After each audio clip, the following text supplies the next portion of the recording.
Attention Texas grocery shoppers. Food prices are falling, but the bottom line is hurting.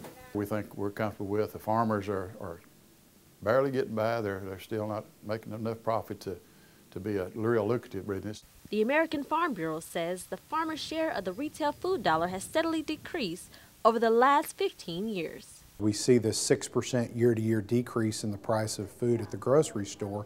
That translates into less dollars back in the farmers and ranchers' pockets across Texas. The price of some items such as tomatoes, packaged salad, and steak have gone up. But that's the exception. The average consumer is saving $15 to $20 on groceries each month. Over the last 9 months, milk and meat have experienced the sharpest drops. Great for shoppers, bad for farmers. Dairy people right now are really in a bind because of the milk prices being down, and their feed costs have gone up.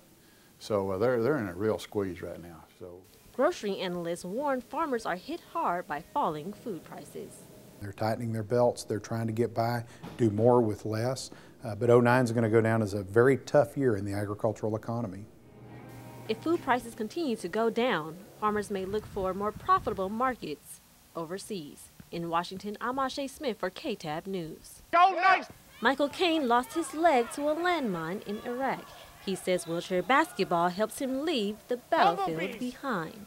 I like it better than standing up. It's the lazy man's way of playing basketball. You don't have to worry about your appointments or other medical stuff. You just have time to chill out, relax, have a good time with your friends, and just mess around. And his teammate agrees. Bad memories get left behind as the game begins. Here you are just playing around, not even really thinking about anything or injuries or pain. You just play. Body movements may be limited, but when the wheels hit the court, their injuries don't matter. Therapists say basketball can speed up recovery.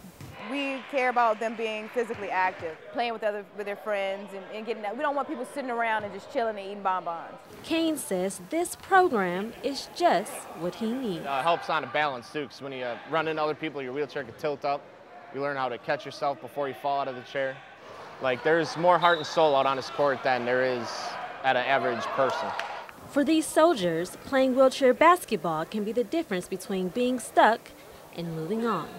In Washington, I'm Asmith, KTAB News. The trend of people paying bills online is forcing mailboxes to be removed from neighborhoods across the country, an estimate of 200,000. If a mailbox collects less than 25 pieces of mail, it won't be here for long.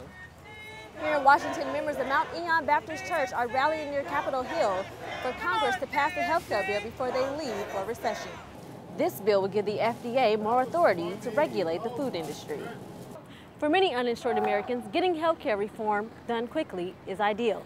But for Congress, getting it done right is what's most important. Meet Jillian Kohlberg of Aniata, New York, a 16-year-old girl with moderate autism. And this is Jillian's service dog, Kilo.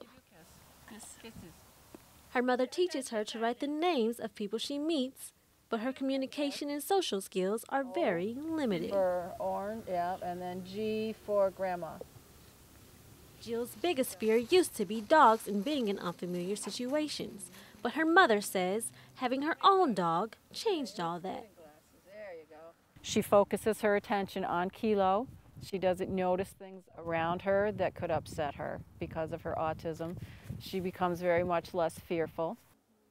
Autistic teens like Jill are often more sensitive to touch, and Kilo makes her feel more secure. She gets a lot of comfort from the physical mass of him, from the heat of him, from having something in her hand, just holding the leash gives her comfort.